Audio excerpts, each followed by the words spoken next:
초대교회는 대단히 형편이 열악했습니다.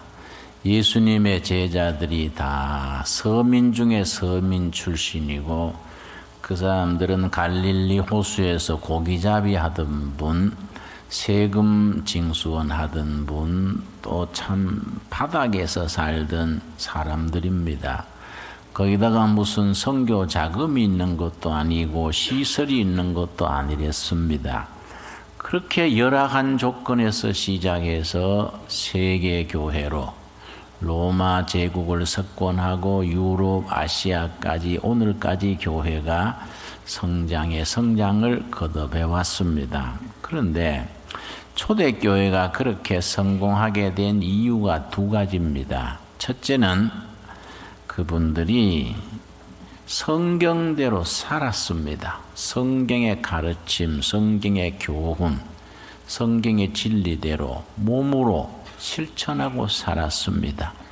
성경적 가르침과 그들의 삶이 일치됐기 때문에 그 시대에 영향력을 미치고 복음이 왕성하게 뻗어갈 수 있었습니다. 두 번째는 이적과 기사입니다.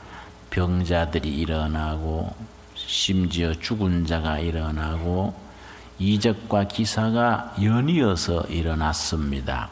그래서 그 시대 사람들에게 우리 교회가 복음 전파될 수 있었습니다. 지금 어느 시대나 마찬가지지요. 지금 우리 시대에도 교회가 교회다워지려면은 성도들의 삶이 성경적인 가르침, 성경적인 윤리에 적합해서 세상 사람들에게 인정받아야 됩니다. 두 번째는 우리가 계속해서 복음의 능력 안에서 이적과 기사가 일어나야 합니다. 요즘은 이적과 기사가 너무 시들어가서 교회가 가지는 영적 힘을 우리가 드러내지 못하고 있습니다. 그런 점에서 우리가 기도해야 됩니다. 하나님께서 우리 교회와 교인들의 삶 속에 능력으로 함께 하셔서 오늘에도 우리가 생각하지 못하는 크고 놀라운 일들이 교회 공동체 안에 성도들의 삶의 현장에서 이루어질 수 있도록 기도해야 됩니다. 우리 성경 66권 중에서 태초란 말로 시작되는 책은 세 권입니다. 첫째는 창세기 1장 1절 태초에 하나님이 천지를 창조하시니라 태초로 시작됩니다. 두 번째는 요한복음 1장 1절 태초에 말씀이 계시니라 이 말씀이 하나님과 함께 계셨으니 이 말씀은 곧 하나님이시라 여기에 태초가 나옵니다. 세 번째는 요한 1서 1절에 태초부터 있는 생명의 말씀에 관하여는 우리가 들은 바요, 본 바요, 보고 우리 손으로 만진 바라 이렇게 시작이 됩니다. 그런데 창세기에 나오는 태초와 요한복음, 요한 1서에 나오는 태초가 같은 태초라는 말이지만은 내용은 질적으로 엄청난 차이가 있습니다. 창세기 1장 1절의 태초는 하나님이 천지 만물을 창조하시던 태초입니다. 그러나 요한복음과 요한 1서의 태초는 말씀이신 하나님이 계시던 태초입니다. 하나님이 계시던 그 태초는 사람의 이 지혜, 사람의 머리로는 상상할 수 없는 태초입니다. 하나님이 계시는 태초는 우리의 상상력이나 우리의 지능 속에 떠오를 수 없는 태초입니다. 그런데 창세기 1장 1절의 태초는 분명히 시작이 있는 태초입니다. 과학자들은 창세기 1장 1절 태초에 하나님이 천지를 창조하시니라 그 때가 어디쯤 어느 만큼 됐을까 그걸 과학자들이 연구한 내용이 있습니다. 과학자들의 연구로는 그 태초가 140억 년 전쯤이었을 것이다. 그렇게 숫자로 표시할 수 있게까지 연구했습니다. 그런 연구가 어디서 나왔느냐 하면은 소위 말해서 빅뱅 이론이라는 유명한 우리 물리학 내지 천문학의 이론이 있습니다. 자, 이 과학자들이, 천문학자들이 정말 지혜가 놀라운 것이 이 우주를 전부 관찰을 해서 고무풍선처럼 그렇게 생겼다는 겁니다. 그런데 그 과학자들이 현미경을 가지고 망원경을 가지고 쭉 보니까 별들이 점점 멀어진다는 거이지요. 고무풍선이 부풀어 오듯이 별들이 점점 멀어지는 겁니다. 그런데 신기한 것은 과학자들이 별들이 멀어지는 속도를 계산을 해냈습니다. 별들이 얼마 간격으로 멀어지고 있느냐, 그걸 분당 얼마, 초당 얼마, 별이 멀어지는 그 속도를 계산해냈습니다. 그래서 이걸 거꾸로 돌린 겁니다. 고무풍선이 이렇게 열리듯이 점점 멀어지는데 이걸 거꾸로 돌리면 어떻게 되느냐? 그 속도로 계속 거꾸로 돌리면 나중에 한 곳에 모이게 됩니다. 한 점에 모이게 됩니다. 그걸 한 점에서 폭발했다는 겁니다. 그때가 말씀으로 천지를 창조하신 때다. 그렇게 창세기 1장과 천문학, 물리학의 이론을 연결시켜서 말을 합니다. 그걸 빅뱅, 대폭발이라는 겁니다. 온 우주가 그때 하나님의 말씀의 역사로 한 점에서 폭발을 해서 우주가 점점 이렇게 커졌다. 그렇게 얘기를 합니다. 그러나 과학이라는 것은 한계가 있고 늘 상대적이니까 또 변할 수도 있겠지요. 중요한 것은 이렇든 저렇든 하나님이 말씀으로 천지를 창조하셨다는 그 태초입니다. 태초에 하나님이 말씀으로 온 우주 만물을 창조하셨다. 그런데 요한복음 1장의 태초와 요한 1서의 태초는 차원이 완전히 다릅니다. 우리 요한복음 1장 1절 우리도 한번 같이 찾아보겠습니다. 우리가 평소에 읽고 또 읽는 평범한 말씀이지만은 그 말씀 속에 깃들어져 있는 깊은 은혜가 있습니다. 이런 깊은 은혜를 우리 삶 속에 아주 녹아들어서 우리 영혼의 양식이 될 수 있어야 합니다. 요한복음 1장 1절 우리 한번 같이 읽겠습니다. 태초에 말씀이 계시니라. 이 말씀이 하나님과 함께 계셨으니 이 말씀은 곧 하나님이시니라. 요한복음을 쓴 분은 그 당시에 헬라 철학, 헬라 사상에 깊이 조예가 있던 분이 있었습니다. 그래서 요한복음 읽는 독자들이 어떤 독자들이냐?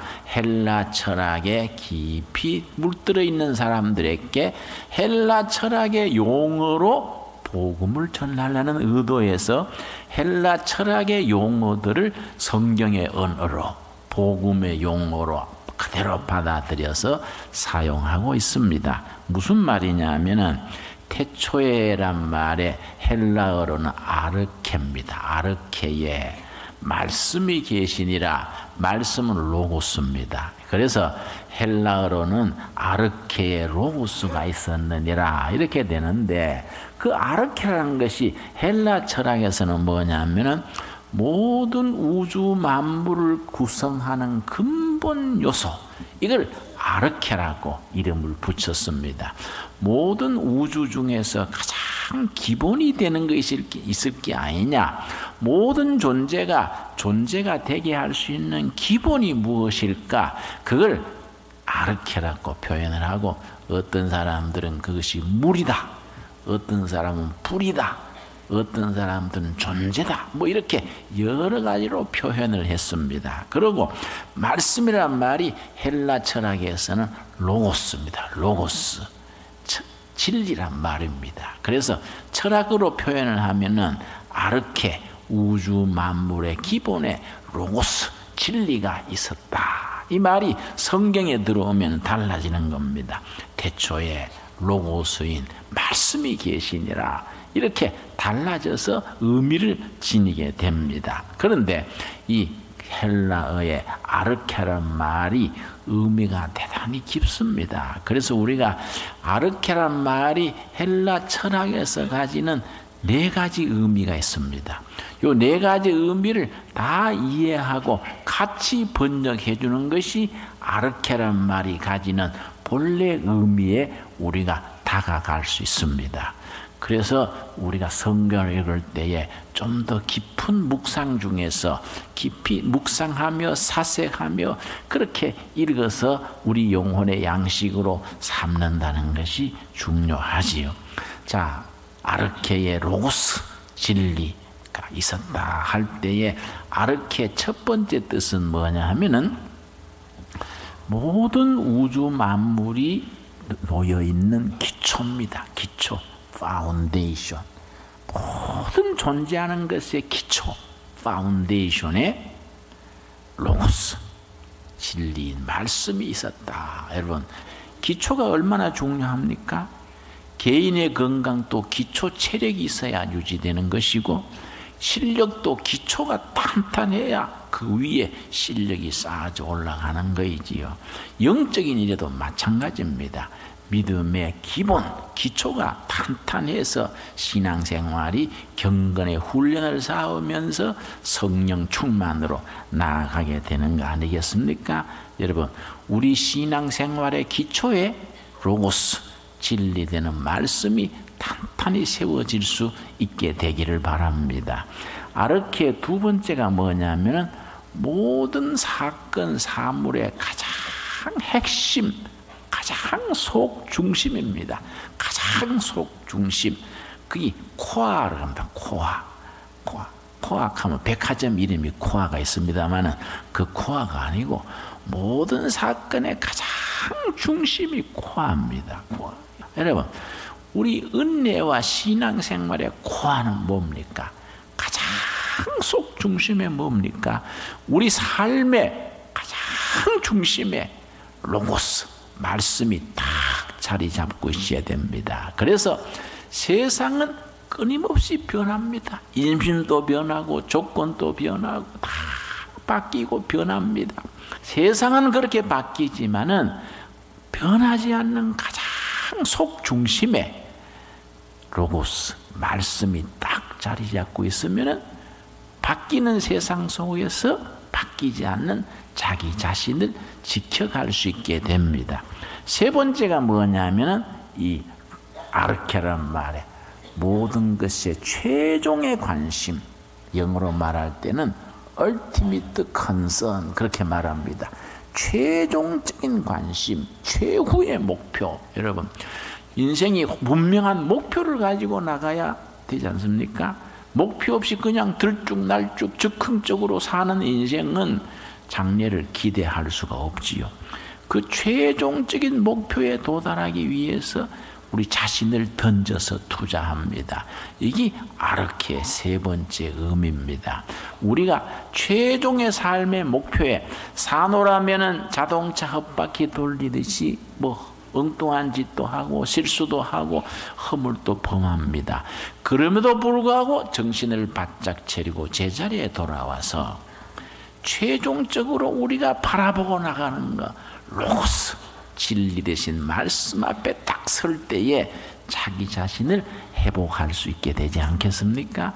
그리고 이 네 번째가 오늘 성경에 나오는 시작입니다. 시작. 태초에 시작에 말씀 로고스가 계시니라 이렇게 나옵니다. 그러니까 우리가 요한복음 1장 1절 읽을 때에 그 깊이를 전체를 온몸으로 받아들이려면 그냥 in the beginning, 시작에 말씀이 계시니라 이렇게 넘어가지 말고 좀 더 깊은 묵상으로 우리가 다가가면은 우리가 성경 말씀이 우리 가슴 속에 다가오게 됩니다. 자, 기독교를 말씀의 종교라 그러고 우리의 신앙을 말씀의 신앙이라고 말하는데 그 말씀에는 세 가지가 있습니다. 우리가 일반적으로 말씀의 신앙 그럴 때에 말씀의 세 가지로 구분해서 받아들일 수 있습니다. 첫째가 요한복음 1장 14절입니다.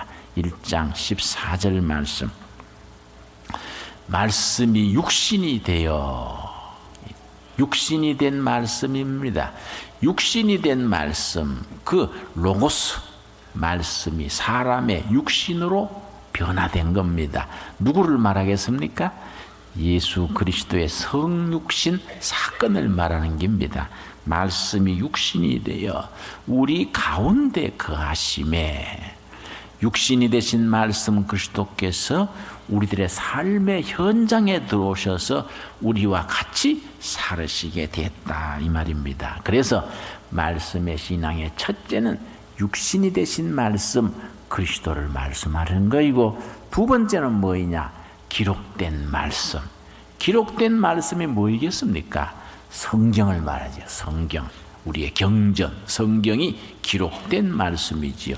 요한복음 경우에는 요한복음을 왜 기록했다? 이걸 20장 31절에 일러주고 있습니다. 이 성경을 기록할 때에 무슨 의도, 무슨 동기를 가지고 기록했느냐? 요한복음 20장 31절에 기록된 이유를 일러주고 있습니다.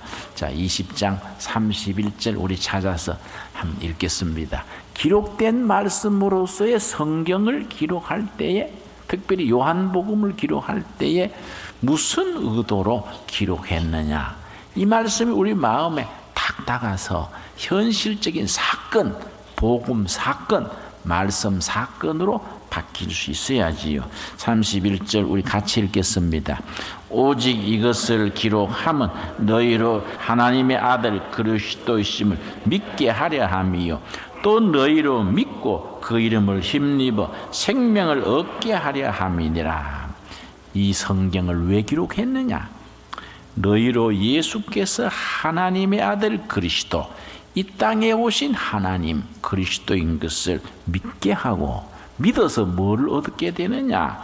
믿고 이름을 힘입어 생명을 얻게 하려고, 믿어 생명을 얻게 하려고 이 요한복음 말씀을 기록했다는 겁니다. 자, 말씀의 신앙이라 할 때의 세 번째는 뭐이냐? 선포되어지는 말씀, 바로 설교입니다.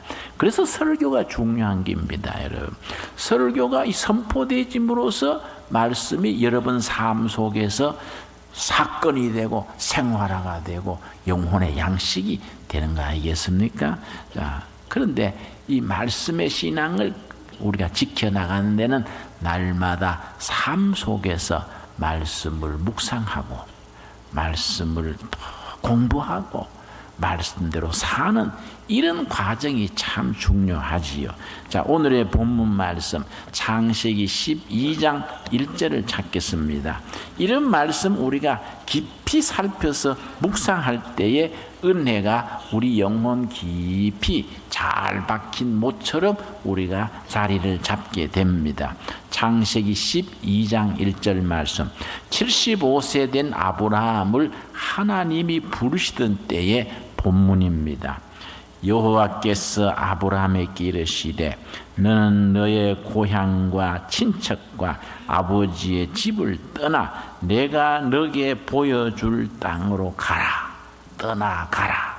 아브라함한테 하나님께서 네 본토, 친척, 아비 집을 떠나서 내가 너한테 보여줄 땅, 가나안 땅을 일러주신 말하는 거지요.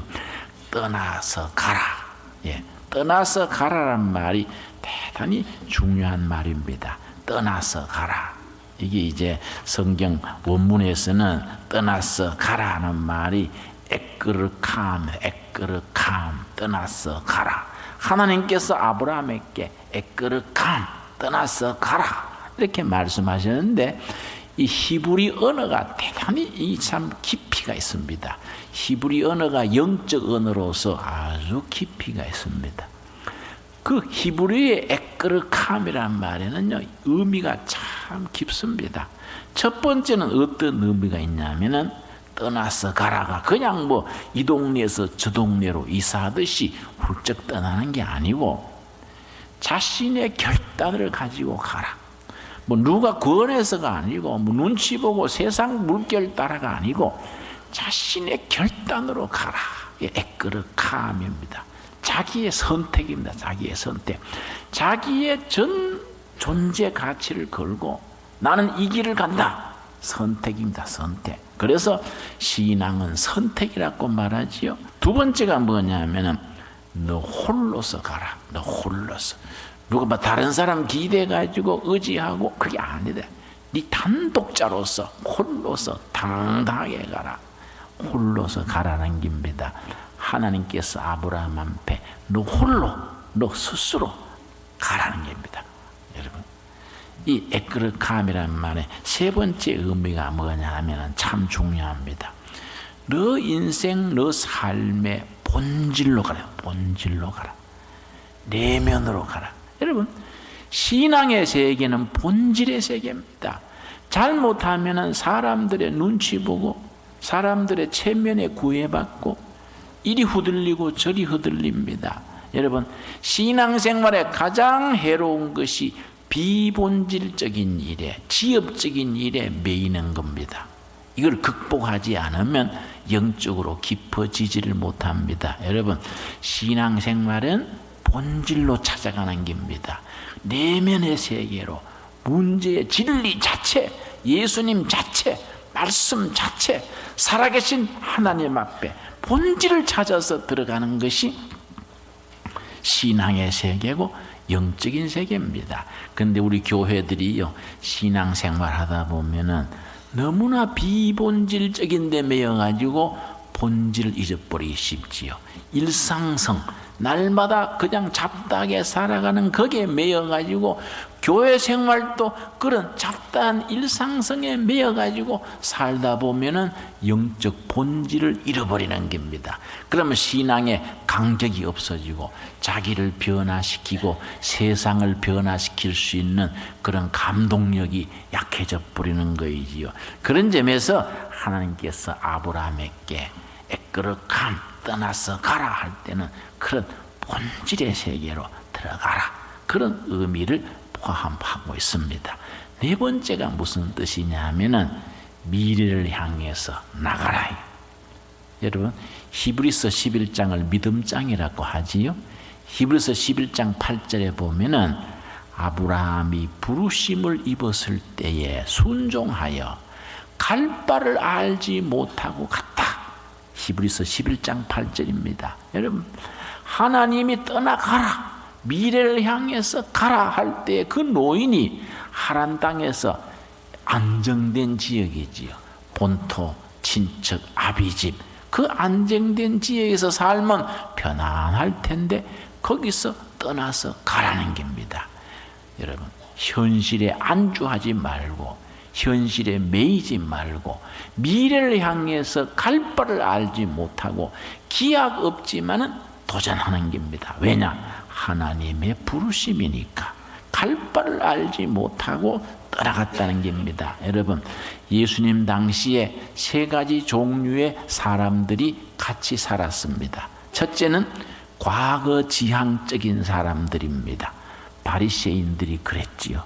두 번째는 현실 안주형, 현실 타협적인 사람들이었습니다. 사두개인들이 대표적입니다. 세 번째는 미래지향적인 사람들, 예수님의 제자들이지요. 바리새인들이 왜 과거지향적이냐? 그 사람들은 항상 모세입니다. 모세. 옛날 모세. 옛날 동양 사람들이 공자 찾았듯이 바리새인들은 항상 모세가 뭐라 그랬느냐? 그 기준이었습니다. 과거지향적이었지요. 사두개인들은 로마 제국 통치하에서 현실 이권에 전부 밝혀가지고 누리고 안주했던 사람들이 사두개인들입니다. 그래서 그 시대의 고위직, 소위 먹을 것 있는 자리들은 사두개인들이 다 차지했습니다. 그런데 예수님의 제자들은 완전히 삶의 방식이 달랐습니다. 미래입니다. 미래. 땅끝까지 복음을 전하라. 하나님의 나라를 이 땅에 이루자. 완전히 미래지향적이랬습니다. 아브라함에게 하나님께서 네가 미래를 향하여 지금의 안주, 지금의 안정, 관계를 깨뜨리고 미래를 향해서 가라. 이게 하나님이 아브라함에 대한 명령이었습니다. 아브라함이 거기에 대해서 순종했기 때문에 믿음의 조상이라고 그랬고, 버리고 떠난 뒤에 하나님께서 그를 축복하셔서 모든 민족의 복의 근원이 되게 하셨다는 겁니다. 여러분, 복의 근원 아시지요? 복의 복덕방입니다. 복의 복덕방. 복덕방 집 소개하는 사람이 소개한 집에 자기가 들어가서 사는 게 아닙니다. 소개하고 9점만 먹고 소개받은 사람이 들어가서 삽니다. 우리는 축복의 복덕방입니다. 하나님이 우리를 통해서 세상 다른 사람들에게 복을 전달해주는 축복의 통로입니다. 우리를 통해서 우리의 결단, 우리의 선택, 우리의 도전을 통해서 우리 주위에 많은 사람들이 하늘로부터는 축복을 누리게 되게 하는 도구로 쓰임받을 수 있게 되기를 바랍니다. 기도하겠습니다.